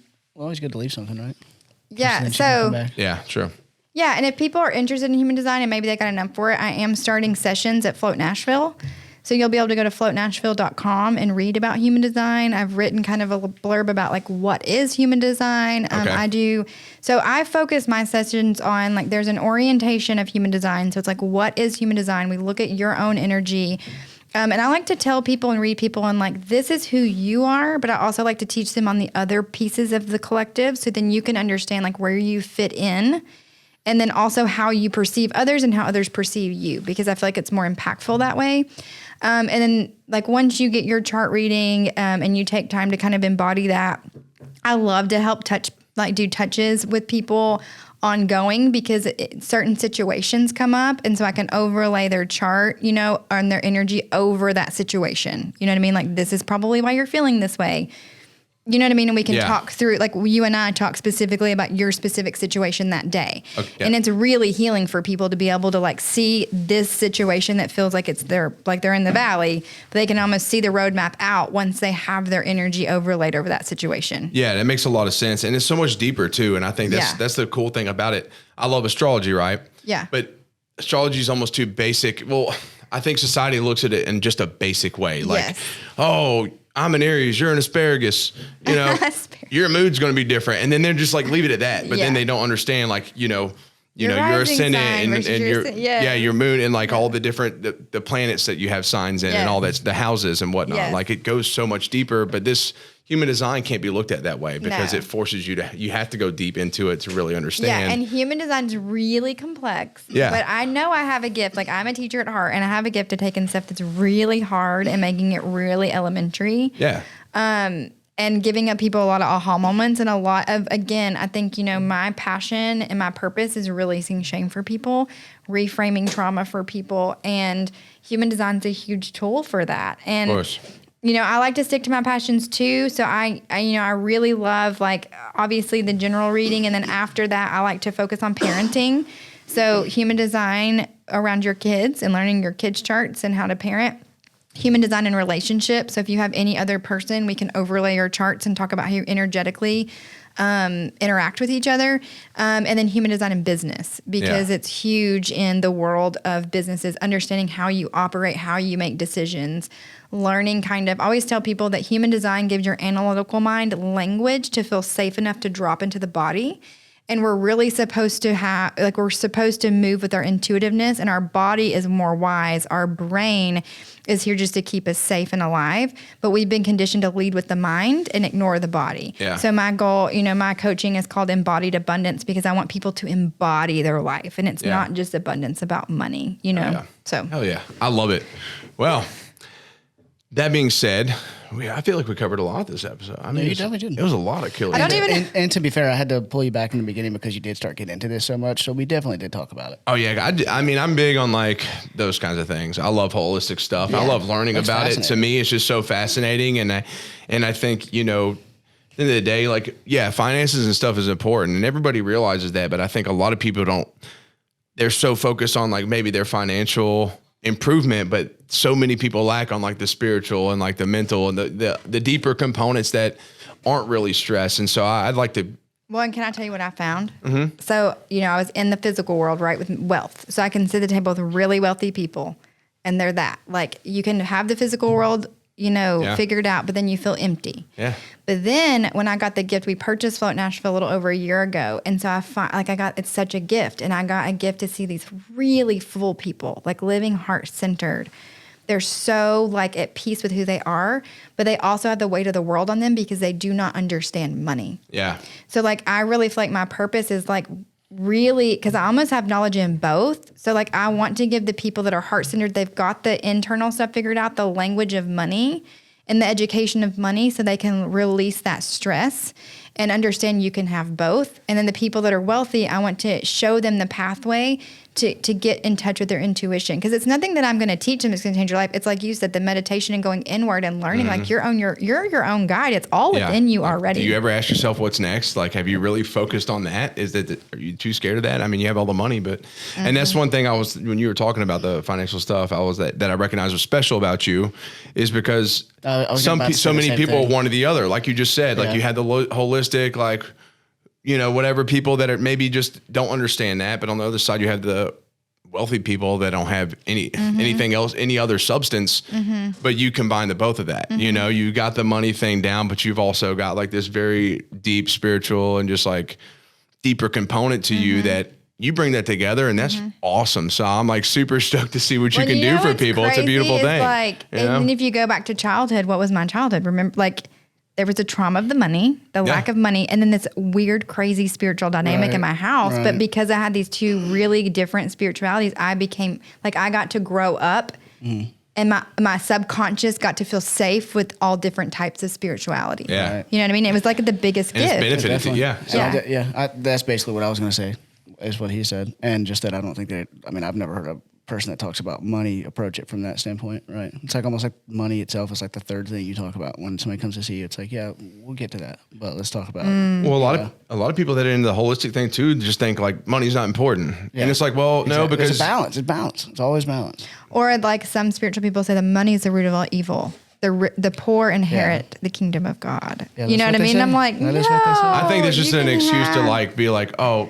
be comfortable with where you're at though, maybe. Yeah. And don't get me wrong. I think money starting, I think is I don't necessarily like money, right? But it is a part of our world, and it's necessary to live a comfortable life and like allow freedom. Yeah, and you can heal that relationship with money. Yes. And then when you start to have it, then your impact's bigger. You know what I mean? Exactly. You also help more people. Yeah. Exactly. You can't help anybody if you don't have anything. Yeah. See, absolutely. We're going to do this again. Thank you guys for having me on. Yes, of course. Very exciting. It was a pleasure. I'll talk to Brian, but we'll schedule. We'll do a couple sessions. Well, I want to get you guys in here because I definitely want to hear more about this, but see y'all's dynamic and just, go further. Y'all have both been amazing guests, so I definitely would love to have y'all back. Okay. So we'll make it happen. Thank you. But hell yeah, everybody, thank you for coming. Like I said, Relentless Pursuit Relentless Pursuit podcast. Like, share, subscribe, review, all those things. Help us get this out there, and see you soon. Thank you. There you go.